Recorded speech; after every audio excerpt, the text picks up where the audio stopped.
Okay, so yeah, now we're recording. Just a quick clarifying comment as well. Top Hat, I sometimes take Top Hat attendance, sometimes I don't. I'm just gonna stop it.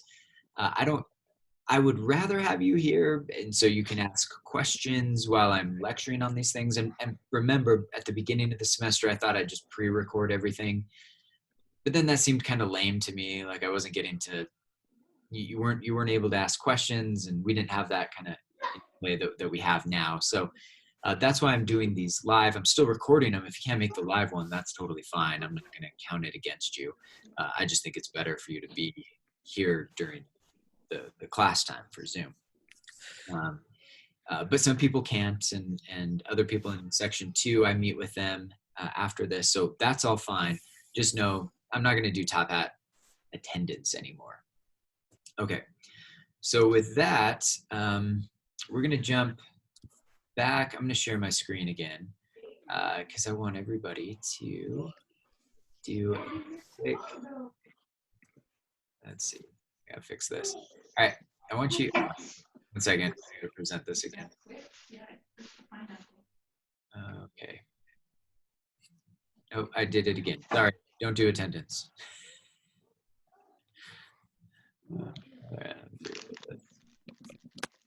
Start presentation. That's what I meant to do. So take about 60 seconds. 21 of you have already done this. Maybe just 30 seconds. Give me your best guess on Statute of Frauds. That's what SFF stands for, by the way. So again, does this agreement fall within the Statute of Frauds?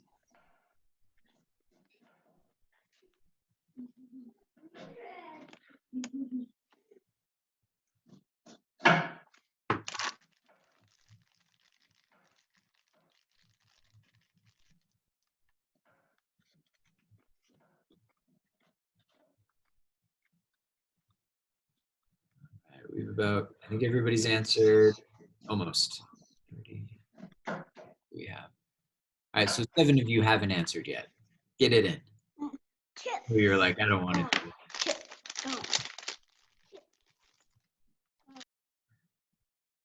All right, let's see here. All right, so I got 1 of you to answer. Cool. All right, I'm not going to give you the answer just yet. Let's talk about the Statute of Frauds for a bit first, and then we'll come back to that and kind of explain what exactly is going on there. So let me move a couple things around here. Okay, that's ready. All right, let me share my screen again where we left off last time. So let's pull this up. I've got to tell you, the Statute of Frauds, as I introduced last class period, this may be one of the most difficult things to kind of get your head around in this class. I'm sure it is. I think part of the dilemma, part of the problem with the Statute of Frauds is that it's not a statute, and it doesn't really have anything to do with fraud. So again, like the English language doesn't mean anything in this case. It really bothers me, actually. I hate that it's called the Statute of Frauds. All of you are like, oh, cool, this must be some awesome statute in the Idaho Code. Nope, it's just some word that got passed down. Again, thank you, England, gave us this gibberish known as the Statute of Frauds. So again, with that, like understanding that, I think then it makes more sense kind of moving forward, you know, why it's difficult. Again, this is a 500-year-old legal concept that's been passed down to us and has changed somewhat, and we've added new exceptions and exceptions to the exceptions. But let's just start with this. The basic idea is that some contracts, we need to have a writing.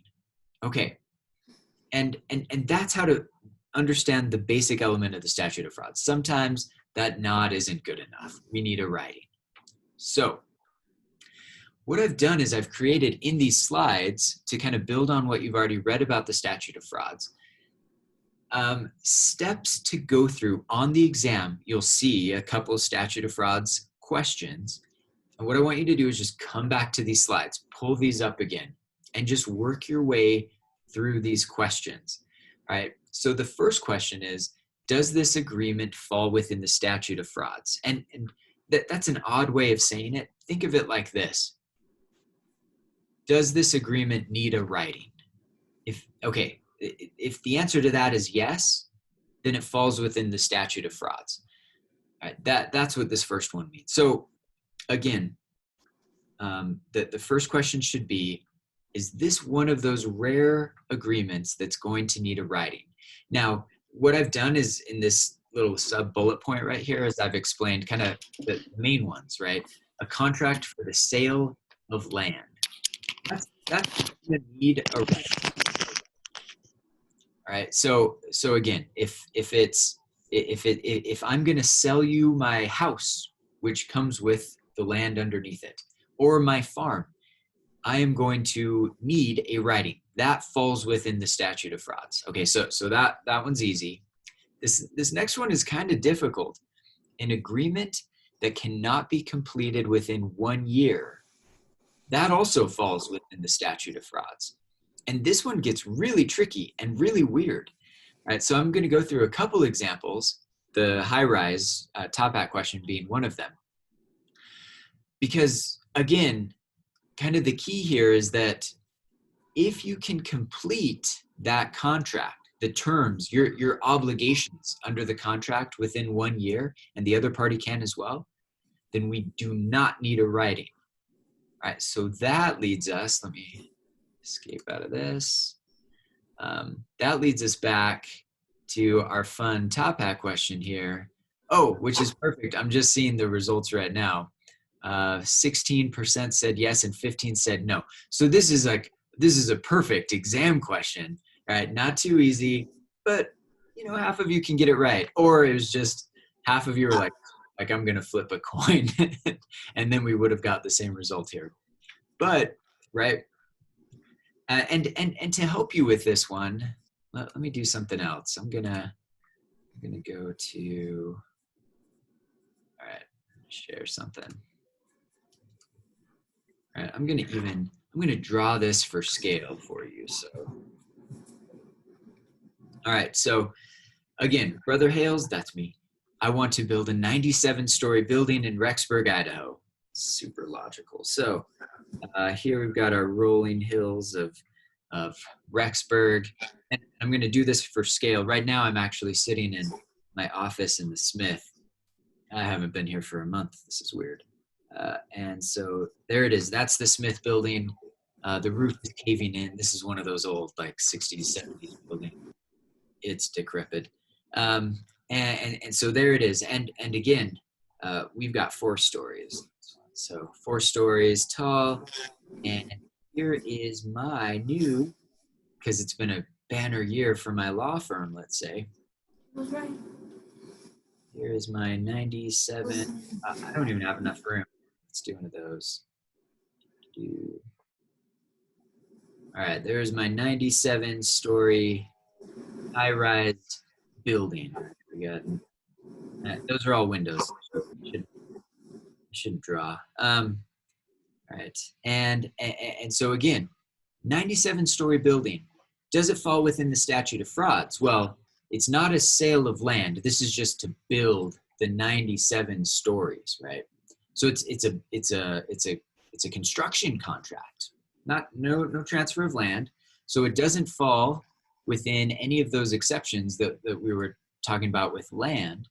So again, if I come back here, jump back into this slide, I have to go back one. All right, so just follow along. Not a contract of sale of land, so that doesn't fall within the statute of frauds. But is it an agreement that cannot be completed within 1 year? All right, so tell me, construction experts in the class, could you build a 97-story building in Rexburg within 1 year? Yes. No. Not realistically, not with the technology we have today, no. No, we can build in Minecraft though. Say that again? We can build in Minecraft. Yeah, build it in Minecraft. All right. Okay, so many of you are like, no, some of you are from New York or LA, and you're like, I've seen those 97. Well, there's no 97-story building in LA, but New York, you're like, not going to happen. Those take many, many, many years. All right. There was a high rise in San Diego. I think it had 35 floors, and that took forever. Right. So most of you are like, nope, not feasible. That not going to happen. So what does that mean? If the building can't be completed within a year, then we're going to need a writing. But stop, okay? Because we're all wrong right now. Look at this language again on the slide. An agreement that cannot be completed within 1 year. It doesn't mean that it feasibly could, it doesn't mean that it's unlikely to be completed within a year. Oh, theoretically, right? Yes, exactly. So what I want you to think of with the statute of frauds, this is weird, I know, is that if all humanity comes together for one purpose, all humanity, and I'm not kidding, like we're gonna have people in Spain are gonna do the windows, and people in England are gonna do the steel, and people in Mexico are gonna do the carpet. Like everybody's gonna come together for one purpose, and that is build Brother Hales's 97-story home or office building or whatever it is that I'm building. If that is it, not even if it's feasible, it's just if everybody in the world came together, could we build a 97-story building in 1 year? And the answer to that is, oh yeah, we can do that. Like, have you seen how quickly they build those hospitals in China for coronavirus? It was like 1 week hospital, right?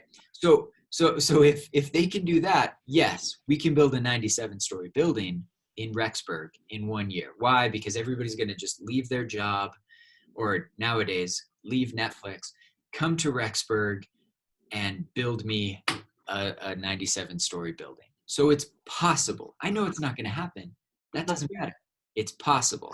All right, questions, Anger, let's hear it. Yeah, the thing is like, so when we enter the contract, we will stay like how the resources we have. And if I sign the contract and I didn't say like I have like the whole earth people helping me with it. I only have like 5 or 6 people, something like that. But it doesn't matter. If it could possibly be done with additional resources, then Okay. then you see it doesn't fall within the statute of frauds. Why?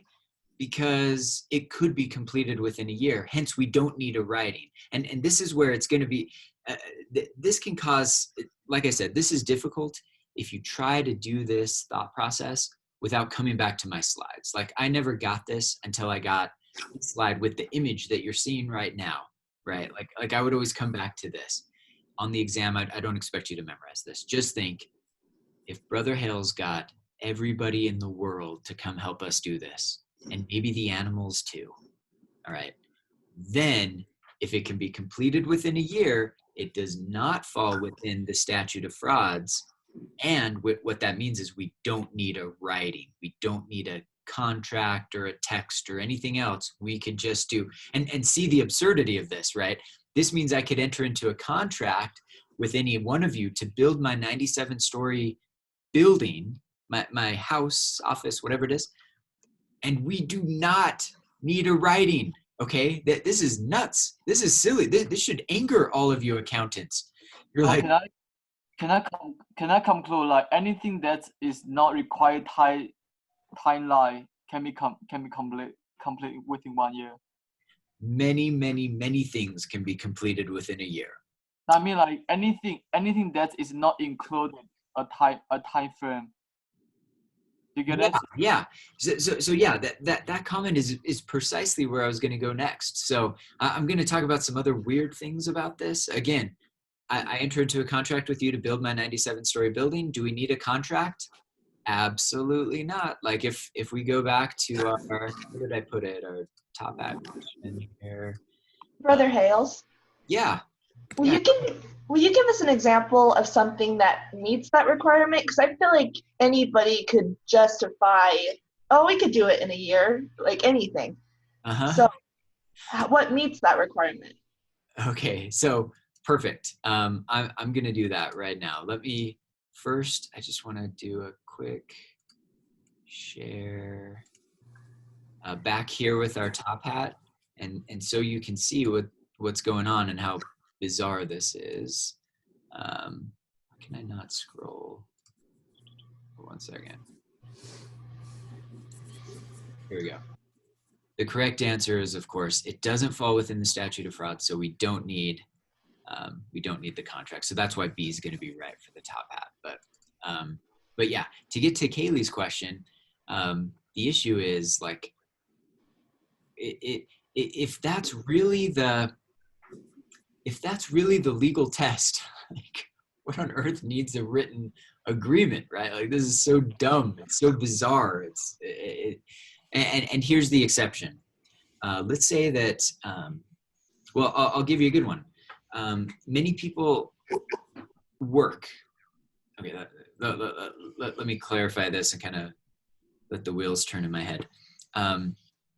Let's say I'm going to take a professor job.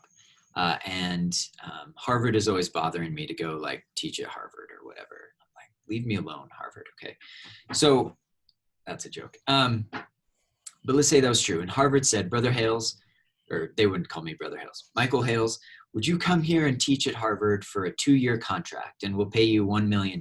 And I think, I'm like, I don't know. I really like BYU, Idaho. And, but let's say that they got me. All right. So they say, come here and here's your contract. It's a 2-year teaching contract. Could I complete a 2-year teaching contract within a year? No. The answer to that is, yeah, you're exactly right. No, I can't do that. So that is one that would have to be in writing. Okay, and actually this is true for all teachers at BYU Idaho, even the tenured professors. You get a year-long contract every year. And it's a year-long contract, not less than a year. So can you complete a year-long contract within a year? And that's a little nuanced, but the answer is no. If it's a 365-day contract, you can't complete that within 1 year. Okay. Now, so what that means is every year we have to have a written contract as professors. And this is true for a lot of jobs. You may take a job that's a year term or a 2-year term or a 5-year term. A consulting gig, for example, would be something like that. But here's a twist, right? So if I have a 1-year contract to teach at BYU Idaho, I need a writing, or Harvard, or whatever I'm thinking. But here's the twist. Okay, let's say that my course evaluations, they just came in for last semester. So I just saw them, and students love the class. They love me. I'm like basically a rock star. I can't walk out of my office on campus when there's students here without just getting mobbed by all of these fans that I have as a teacher, right? So let's say President Irene hears about this, the president of the university, and President Irene comes to my office one day and he knocks on my door and he walks in and he says, Brother Hales, he would call me Brother Hales. Brother Hales, you're just amazing. Like, we don't want to offer you a year-long contract anymore. And he grabs me by the shoulders and he says, Brother Hales, you have a lifetime contract here. As long as you are alive, you can teach at BYU Idaho forever. All right. Again, dream world, but let's say that this happened. All right. Does that fall within the statute of frauds? Am I going to need a writing of President Irene telling me that I have a lifetime contract? What do you guys think? Anybody want to? I would say yes, because if it's infinite, so it means that more than a year, right? So I would need it in writing. Okay, good. Well, but couldn't you technically die within a year? All right. And then it would be void before a year? All right, so Sophia, I love you. I mean, you just told me that I'm young, I'm healthy, I'm going to live a long time. And then Dawson had to come back and remind me of my own mortality. And this is interesting, right? I could, and I always hate doing this in class because, heaven forbid something happened, but I could die right now. I am a young, healthy, I'm in my 30s, young man, youngish, you all think I'm old, but relatively young, and I could die right now. And it didn't happen, thank goodness. All right, I really don't want that. That'll scar you all for life, but a little less so in Zoom. But I could die tomorrow. or the next day, whatever. I could die within a year.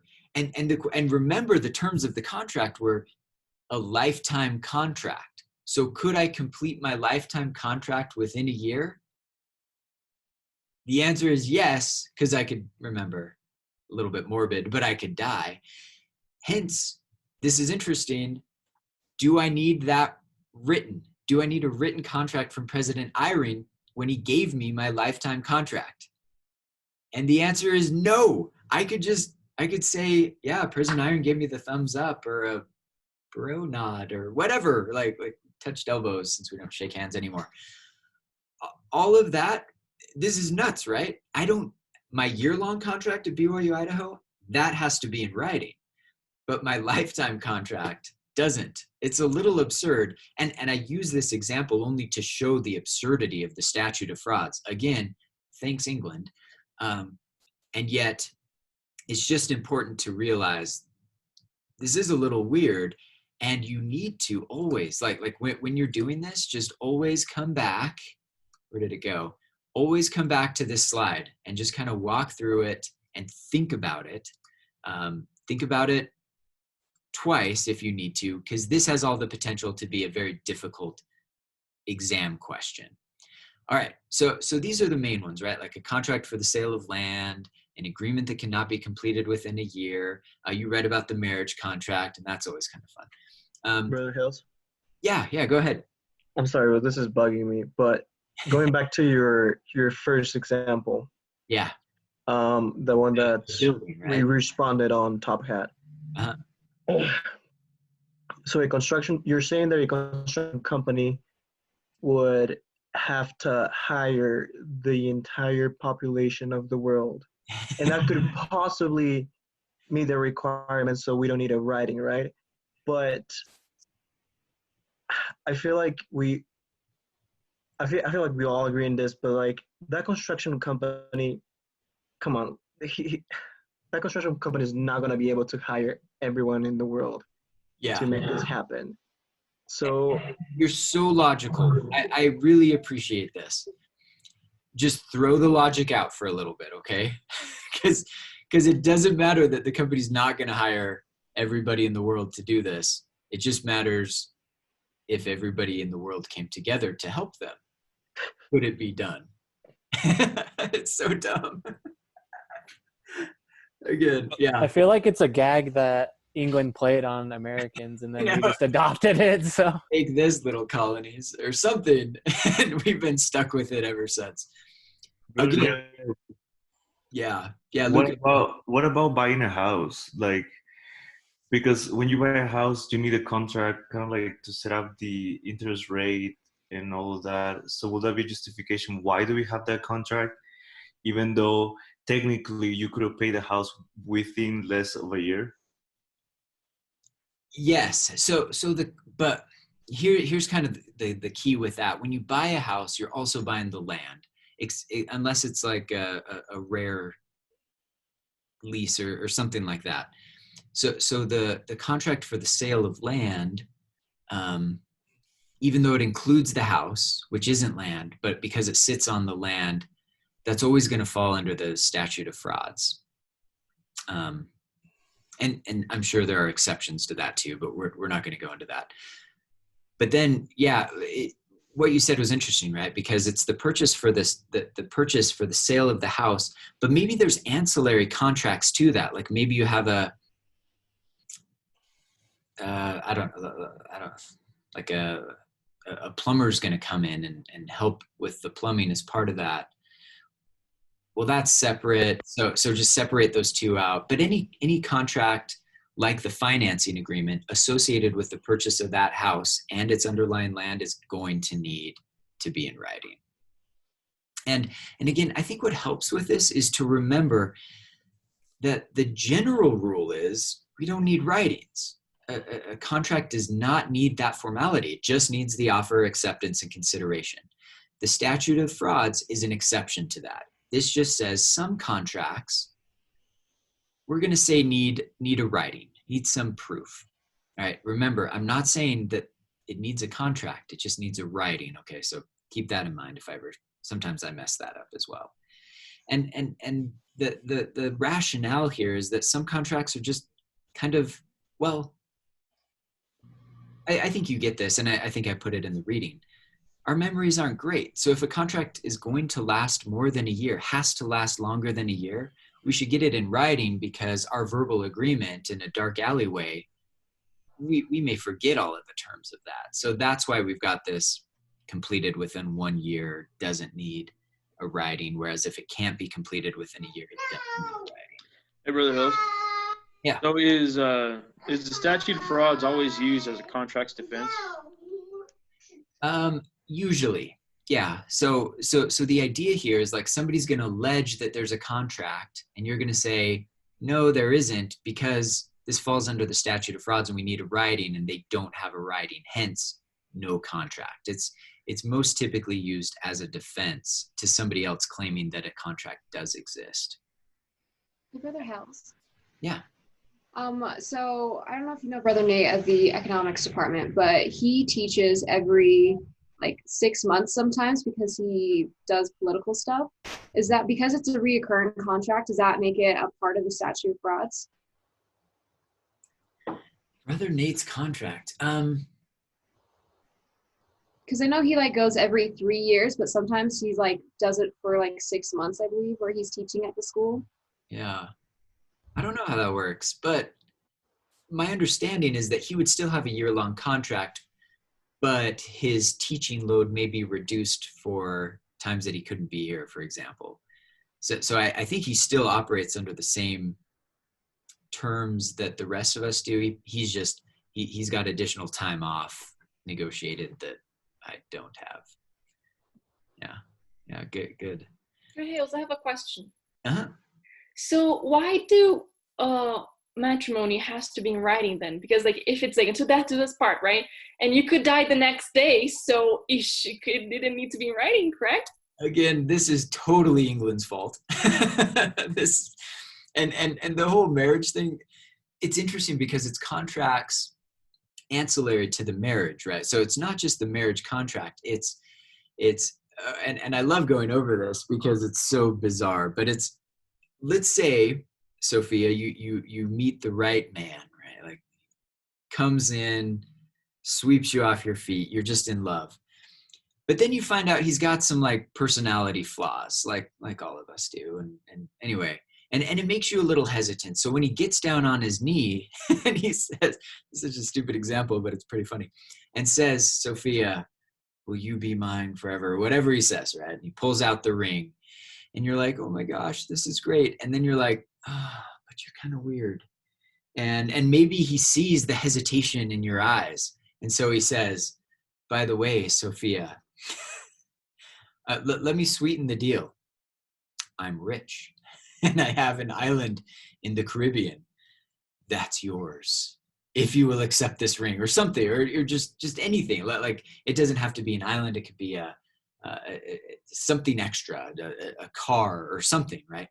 And once he does, and all of you are like, this is wrong. Like Sophia should run away. Yes, run away. But maybe some of you are like, but I really want an island in the Caribbean or something. And so you're like, yes, that's where the marriage contract comes in. Like if there are agreements, I don't want to say like bribery, but kind of, to get you to induce the other party to say yes, then that has to be in writing. So after taking this class, Sophia, when that rich whoever comes into your life and offers you that island, I hope that you then say yes, but on a condition that you put that in writing, and then get it in writing, and then the island's yours as soon as you're married, right? So it's a stupid, funny thing. Again, we're gonna blame England because apparently this happened a lot, and some spouses were like, well, he or she promised the estate in Kensington or whatever, and anyway,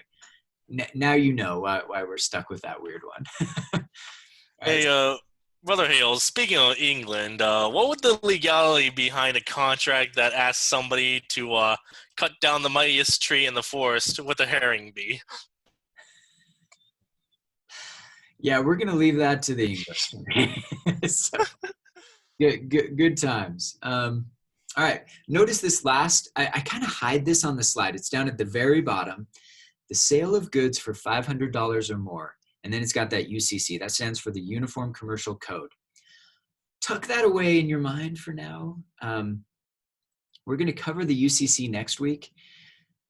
And we're going to really dig into that bullet point right there. But just know that's another exception. Sale of goods for more than $500 or $500 or more. That also has to be in writing. But again, put that away for now. That gets more complicated than it sounds right now. So again, statute of frauds, it's where it's at. Okay, so we took forever on this slide. Any other questions? Yeah, Brother Hales. So wouldn't another reason for the statute of frauds applying to marriage be because husband and wife are considered one entity in the law? Mm-hmm. So if divorce or death does happen, they kind of have to answer to whose was what's and where does it go? Wouldn't that be another reason behind it?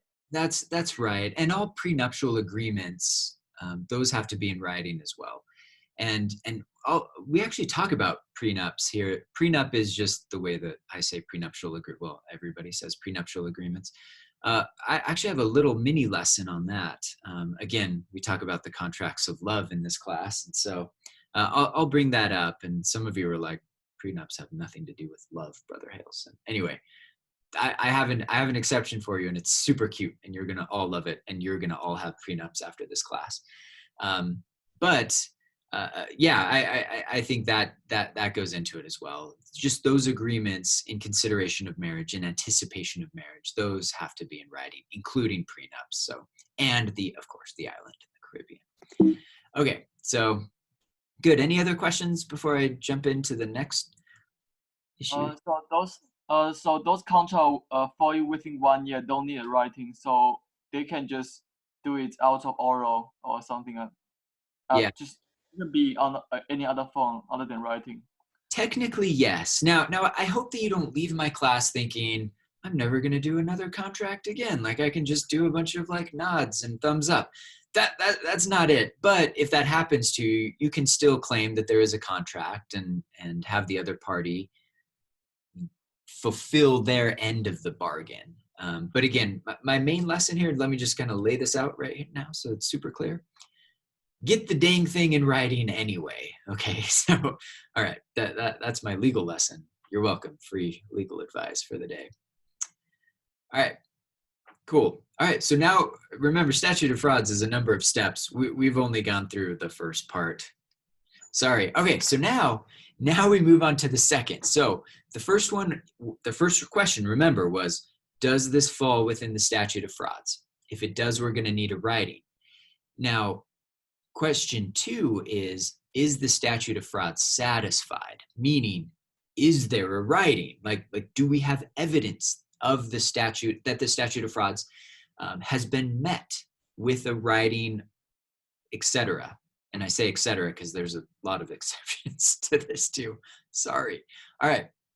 So it can be satisfied by a writing or writing. Remember, this doesn't say contract. You don't need to pull out a contract for that year-long contract for you teaching or consulting or whatever. You just need to pull up, like, here is my text of that, or whatever. It needs to be a writing. Now, there are certain requirements like these bullet points here. You need to be able to ascertain who the parties are, what they're supposed to do, hence subject matter. And it has to be signed by the party being sued, right? The party being sued is probably the one saying there's no contract. And so we need something signed by that person showing that there was a contract, that they agreed to it. Now, again, some of you are like, okay, so we're going to need a signature. And so we're going to need something along the lines of, let me just show you my fake signature. I don't want to give you my real fake signature, my real signature. I'll start signing contracts for me or something. But let's say this is my signature. All right, super cool, modern, whatever. All right, do we need that? No, we don't need actually that, right? And this is where it gets kind of fun, I think. For the signature requirement, all that we really need is just some proof that it came from that party that is now claiming there's no contract, hence that party's getting sued. Okay, so if it's an email from me, and at the end of the email I say, you know, yes, Sophia, I'm happy to give you an A in this class in return for that box of cookies, and then at the bottom, and it just says, you know, Michael Hales, that's a signature for all of our legal purposes. We don't need, you know, my actual physical signature like I was showing before. Just, again, we have to have proof that it came from that party, and it could be an M, it could be a stamp, it could be a seal, it could be just that it came from my number and it's a text from me from my number. That's signed, okay? That's all that we need there. All right, so that's how you satisfy the writing requirement, but that's not all right? Like, there's more. It can be satisfied by performance, right? And this one gets kind of interesting. And it's performance by either party. So Sophia, if we go back to our example of you giving me cookies for an A, which you wouldn't do, she's a great student, and I would never do that either, I'm not correct. But let's say that happened, then performance by either party. This means that Sophia could claim that we had this agreement, and she brought me a box of crumble cookies, all right? And then I don't give her the A. Well, here's the problem, right? Like, does she have anything signed from me? No, this was all done in a dark alleyway in Rexburg, Idaho. But I never did anything either, right? Like, I'm just sitting here in my office, and then I'm claiming, like, what? I never promised that, or whatever. Well, she could then sue me, and my defense will be, sorry, Judge, statute of frauds shows us that there's no contract here. She doesn't have a writing. But Sophia's response is going to be, well, Judge, that may be true, but why did Brother Hales take that box of crumble cookies, right? She fully performed, and I haven't yet. And so then it's incumbent on me to give some other reason why she gave me a box of crumble cookies. And if when she says this in court, she says, you know, I gave Brother Hales that box of cookies and I delivered it to him and he took them, well, the judge is going to say, Mr. Hales, explain yourself. And if I'm caught off guard or whatever, and, you know, can't lie like myself, because I just can't lie. Judge, like I already lost this, because the question is, like, what are you doing with a box of cookies from a student? That looks kind of suspicious. Explain yourself. And then, you know, if I was smart, I'd be like, well, everybody loves me. Harvard is after me. So of course she gave me a box of cookies. Anyway, that's how this all works out. Okay. Okay. So again, third question. We're moving slowly, but here we go. Is there an exception to the statute of frauds? Is there a reason that even though it falls within the statute of frauds, that maybe we still don't need a writing because there's an exception? And remember, the statute of frauds is an exception in and of itself, but is there another exception to the statute of frauds that would mean that we don't need a writing? Okay, and here, this is a little bit more tough to prove, but well, let's talk about partial performance. And to understand this, I'm going to give you one of my favorite cases of all time. This is about 10 years old now, but this is the Pacific Fruit versus NYK Cool that you see on the bottom of your screen. I love this case because it's perfect, right? So let me explain the parties here. Pacific Fruit is a company out of Ecuador. I think it was Ecuador or Peru. Let's go with Ecuador. Pacific Fruit grows and ships out bananas and a number of other fruit from Peru. No, I said Ecuador. From Ecuador to the rest of the world. Okay, that's who Pacific Fruit is. NYK Cool is a shipping company out of Sweden, all right, or Norway. Let's go with Sweden. All right. So NYK Cool, again, one of the greatest company names of all time. NYK Cool. All right. So they're a shipping company. They have all of these shipping ships, and they bring their boat. And this is the crazy thing. They've been doing this for like 10 years prior. NYK Cool brings the ship into Ecuador.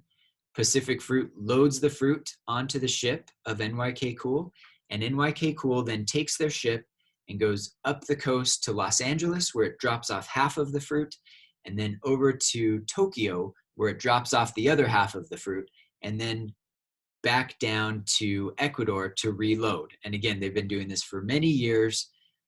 No written contract, okay? Like, and this is real. This actually happened. No written contract. Like $1 million shipment contracts. Didn't even have it in writing. Just cool. All right. So one day, NYK Cool shows up to the port in Ecuador, getting ready, and Pacific Fruit loads everything onto the ship. NYK Cool, then once everything's on the ship, they shut the doors, lock it, and they say, Pacific Fruit, we just upped our prices.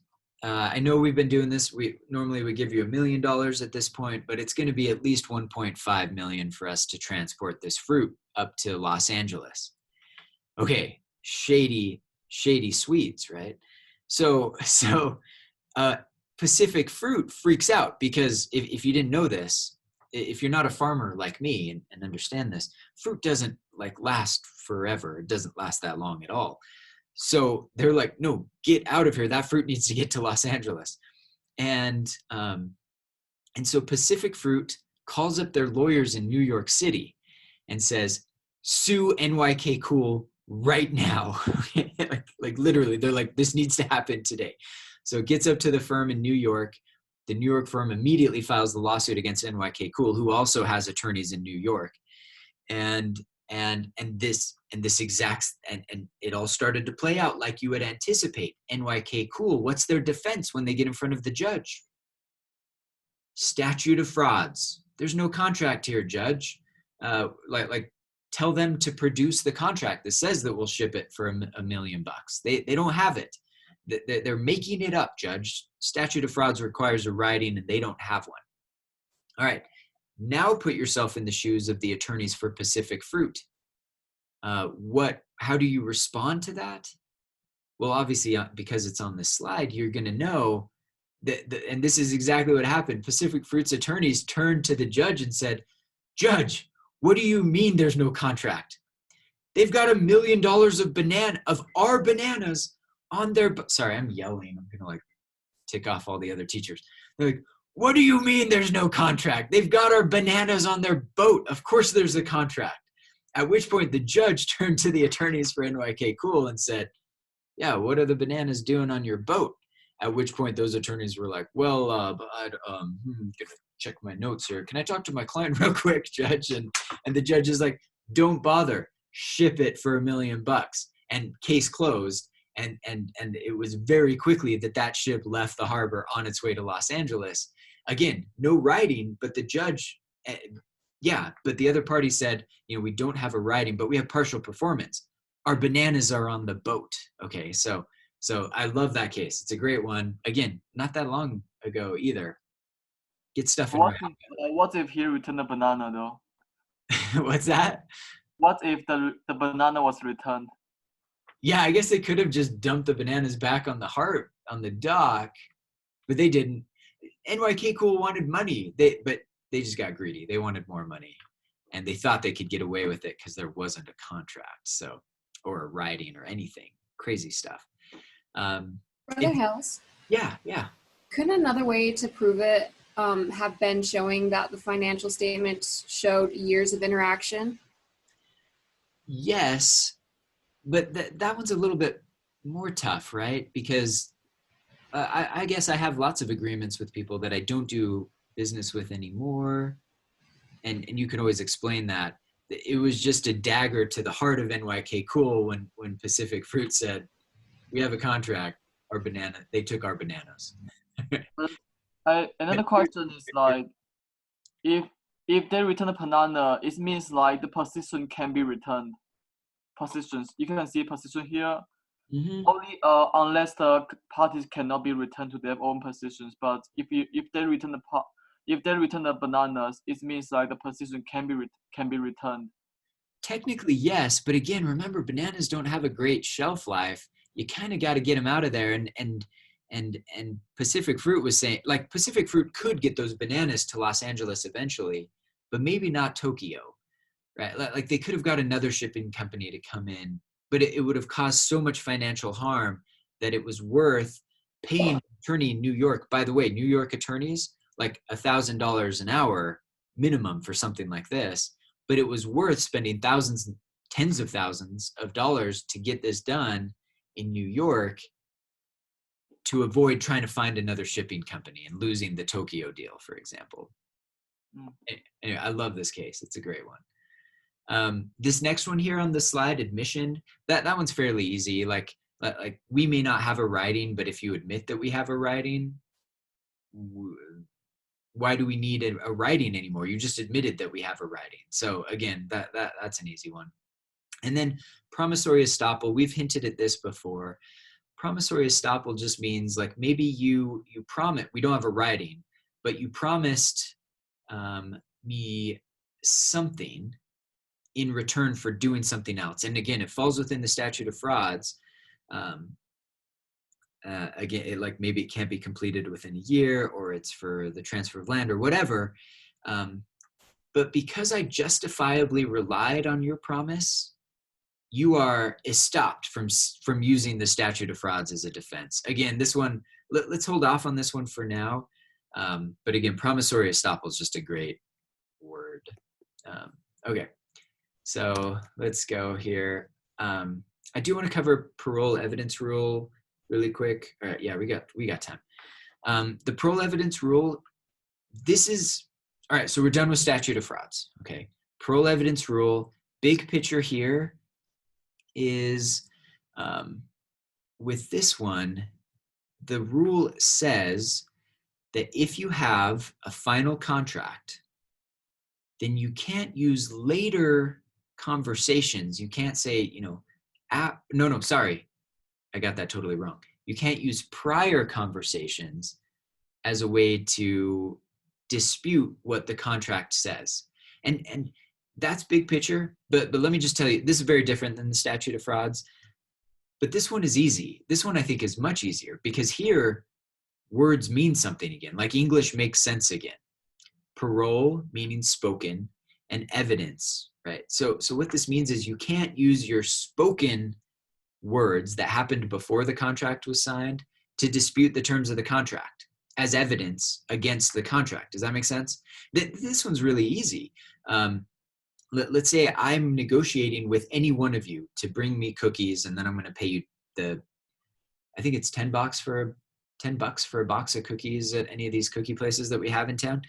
But let's say I'm going to pay you 15 because I just want to stay in my office.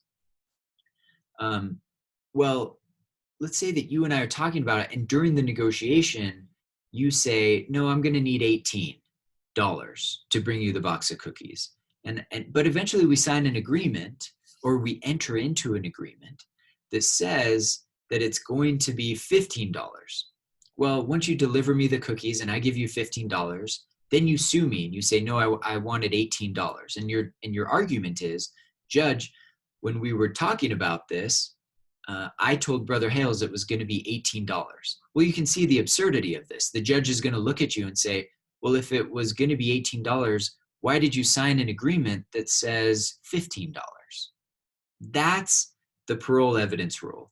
If you have a contract signed by both parties, or at least the party that is getting sued, then you can't go back and talk about what happened before the contract was signed, because that's dumb. Like, if that's what you wanted, get it in the contract. That's the parole evidence rule. All right, I think this one is simple.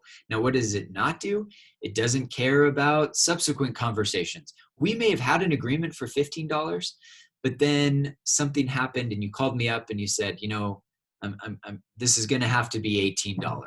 And we just talk about it, like it's verbal, right? Well, you can bring that. The parole evidence rule doesn't stop that. The parole evidence rule just stops our prior or contemporaneous discussions about what we signed in the contract. This one I think is pretty easy. Again, you're going to forget about this. Well, not before Saturday because that's the exam, but on the exam even, you may forget about this. Just come back to the slide. This will help you remember everything that parole evidence rule is all about. And it used to be that in this class, I used to I would give you a 30, 40 page document, and I would say, find the parole evidence rule in the contract. And that was just pain and suffering. So I've stopped doing that. But just look for anything in the contract that says something like this on this slide. This agreement contains the parties' entire agreement and supersedes all prior agreements, contracts, and understanding. That's it. And most contracts will have this. They don't need to, but most will have it just because it's a good way of saying this is the agreement. Forget about everything that we did before. Now, again, just to nail this home, can you talk about later conversations? Yes, that has nothing to do with the parole evidence rule. The parole evidence rule just looks back into the past. Okay.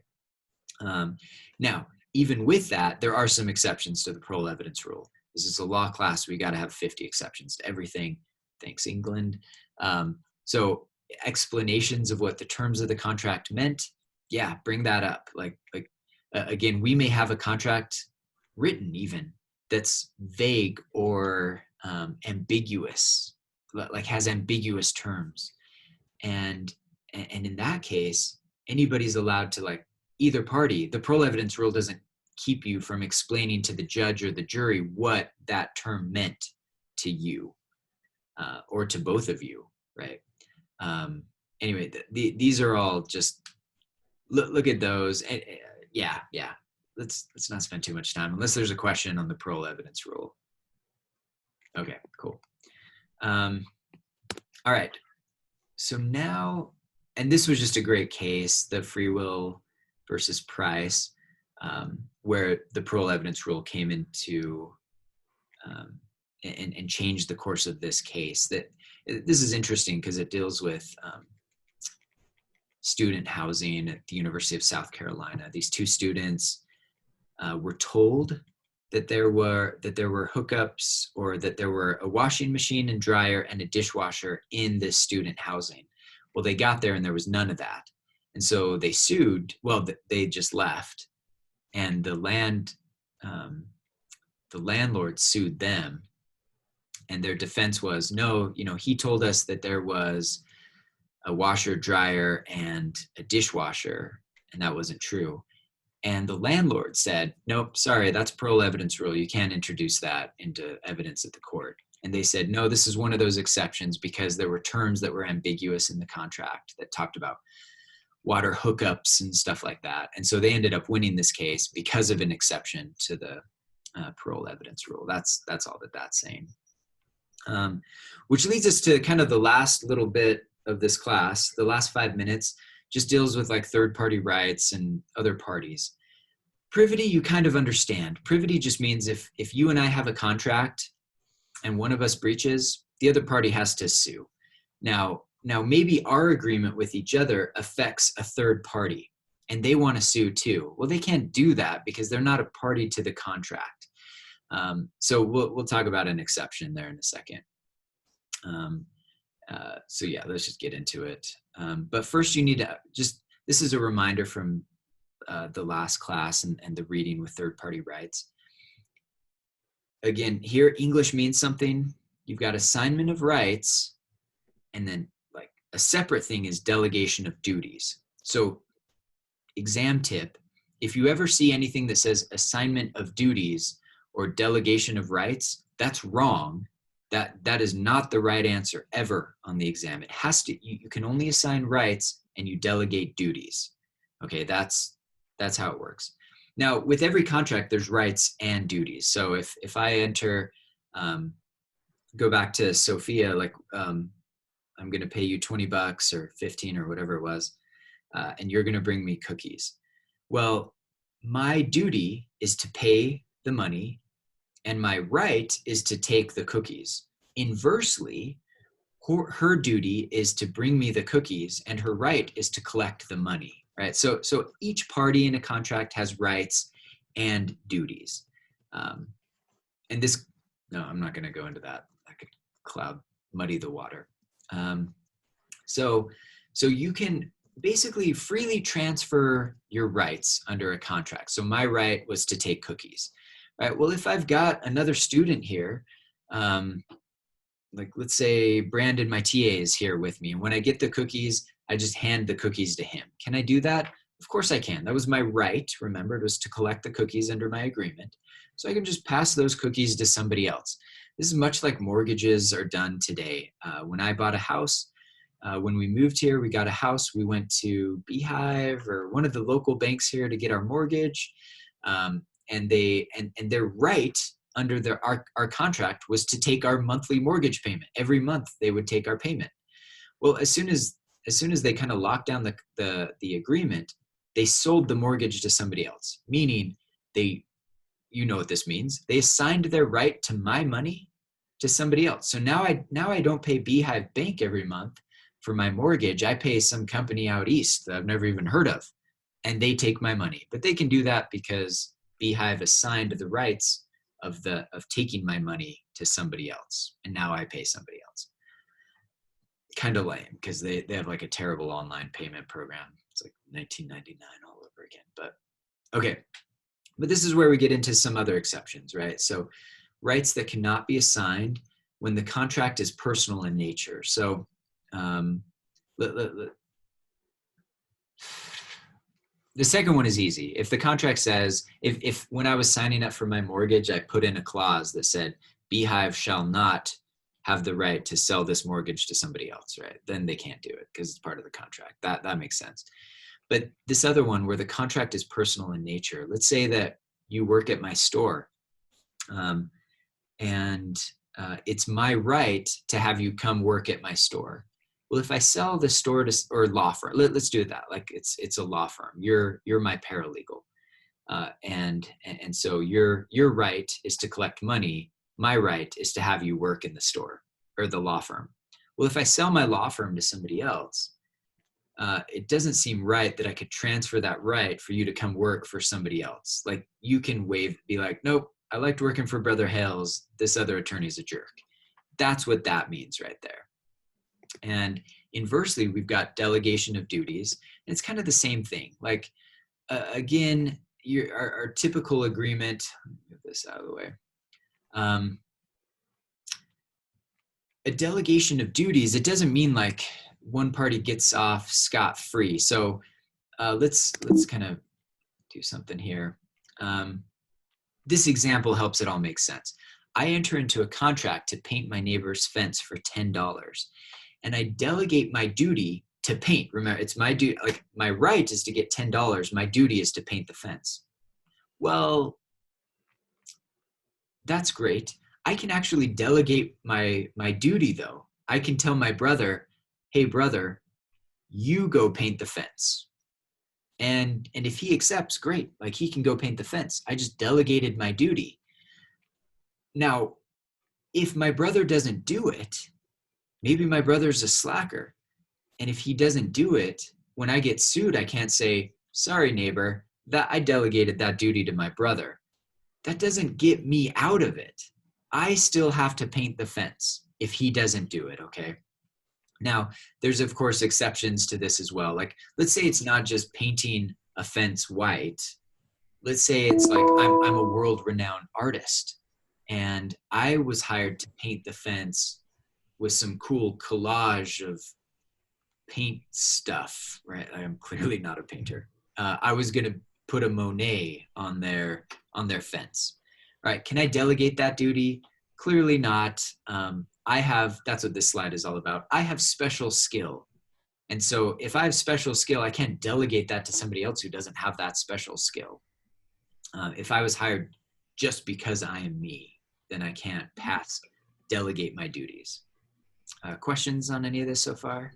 I have a question. Yeah.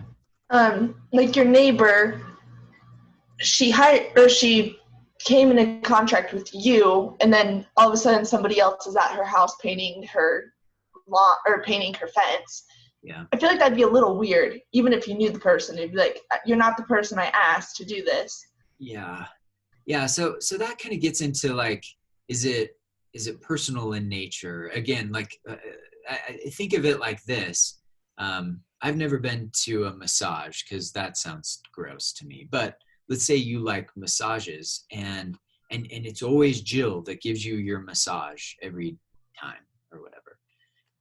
But then one day in walks like Ted or something, and Ted may be a great guy, but it's not Jill. It's not the person you're used to. Like, is that allowed? And the answer there is no. Like there's some like personal connection between somebody like rubbing your back and whatever. So anyway, like anytime that it's personal in nature, it doesn't, the other party doesn't have to accept it. The other party can say, no, Michael, I don't want your brother, I want you, because it's my fence and it's on my property. But if it's like just your general like outside fence, maybe they don't have a right to say that. But if it's inside the home, for sure. Like if you're painting inside the home, you probably can't do that. Why? Because the other party has the right to say, no, that's personal in nature. I'm not going to accept that. So yeah, great question. I have a question. Yeah. So let's say that you make an agreement to paint the fence and she'll pay you after the service is rendered. Uh-huh. But you delegate and send your brother to paint the fence. And then I have two situations. So the first is he paints the fence, she doesn't know about it, sees that the job is done, pays you the $10, and you don't pay your brother anything. How does that work? And then the other question is, you enter into a contract with her that she pays you $10 to paint her fence. You delegate it to your brother, and while he's there, she says, oh, you're painting my fence? Here, I'll give you $10 cash. He completes the job and walks away, and you don't get paid. Yeah. How do those two situations work? All right, so think of it just in terms of general contract law, right? If I've entered into that contract with my brother to do it, then who gets paid is just up to the terms that we agreed on. I may have said, Adam, that's my brother, that's my actual brother. So let's say I say, Adam, you paint the fence, you take the $10. If I keep it, he sues me for breach of contract, and family reunions are ruined for the rest of forever. And similar with the like the inverse. If the agreement is for him to take the money, that's totally fine. Like I've kind of delegated because since I delegated my duty under the contract, I've also kind of impliedly assigned my right to the money to him as well. But again, it just depends on what he and I discussed and negotiated beforehand. That will determine who gets the money and who sues who and all of that fun stuff. All right. So yeah, I just noticed I'm 4 minutes over. Feel free to drop out. But I'm just going to wrap up one more little thing, and then I'll get this uploaded to YouTube. So you feel free to stick around and ask questions too. Because novation, this is super important. All right. This is one of those times where novation is basically a delegation of duties that may not normally be accepted, but all the parties agreed. So we're just going to take it. All right. So my example that I've got here is Bob enters into a contract with Al to paint his house. He then tells Al that he doesn't have the time to paint, but Ron does. Ron agrees to paint Al's house, blah, blah, blah. This is just like everybody agreed, let's change the terms of this. They agreed, it's done. That's novation. Now it can get absurd too. And I think on the exam, those of you that are sticking around are kind of smart because I'm probably going to give away an exam question. But let's say that I'm at the next Lakers game when basketball comes back, right? And I'm sitting there in my front row seats, just hanging out with all my Hollywood friends and other Harvard professors. And LeBron James hurts himself again. LeBron James falls down, grabs his ankle in pain, and the whole arena's like, oh shoot, what happened to LeBron? But LeBron looks up into the stands, and lucky him, sees me. And he's like, oh, thank goodness, Brother Hales is here. And he takes off his jersey and he puts it on me. That's kind of gross, but let's say I'm cool with this. So I put on LeBron James's jersey, and LeBron says, get out there. I need you to take over for me. Well, all of you are like, no, not allowed. Can't delegate that duty. Why? Because LeBron probably has a specific skill set that I may not have. You're all wrong. I'm secretly like NBA worthy, but not really. You're like, that can't happen. Well, here's novation for you.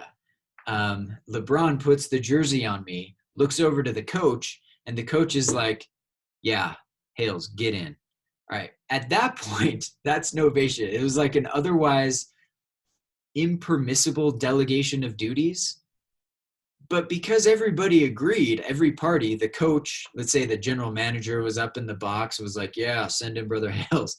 If everybody agrees, that's novation and it's totally permitted. Remember, otherwise impermissible delegation could totally be fine all of a sudden. So that's what I want you to remember about novation. It's fairly simple. Everybody agrees, so it's okay. Oh, Brother Hales, question on that one. Yeah. So let's say you get out there and you start playing with them, and the coach doesn't like how you're playing and he thinks you're terrible. Can he say it's too late? All right, cool. Late. Yep. Yeah. The minute he gave the thumbs up, novation occurred, and I'm in, and I'm asking for money. So yeah. All right. The last one is third-party beneficiaries. This one is interesting. This is where let's say you and I have a contract. I think an easy one here is I'm a bee farmer, bee person. I have bees. All right. You have an apple orchard. You hire me to put my beehive in your apple orchard. Why? If you didn't know this, bees pollinate things. Again, some of you aren't farmers like me. That's cool. But the bee goes along and pollinates, and all of a sudden you have twice the apples that you otherwise would have. All right. But you're so that's with you and me, but you've got a neighbor that has orange trees on the other side of the fence. And that orange tree farmer, grower, person loves our contract. So when I breach and I don't bring my bees to your apple orchard this year, I get sued by the orange person or orange farmer. Right? They're not going to like that. Why? Because all of a sudden they're not growing as many oranges as they used to. But can they sue me? No, they're just a third-party beneficiary. These are just incidental beneficiaries. They may be sad, but they weren't party to the contract. The only person that can sue me for breach is the apple orchard owner. All right, and that's the most common example. I just have to talk about this other example because it's so bizarre and amazing that it actually happened, because it involves Mike Tyson. And again, I was a little kid in the 90s, so I actually remember this.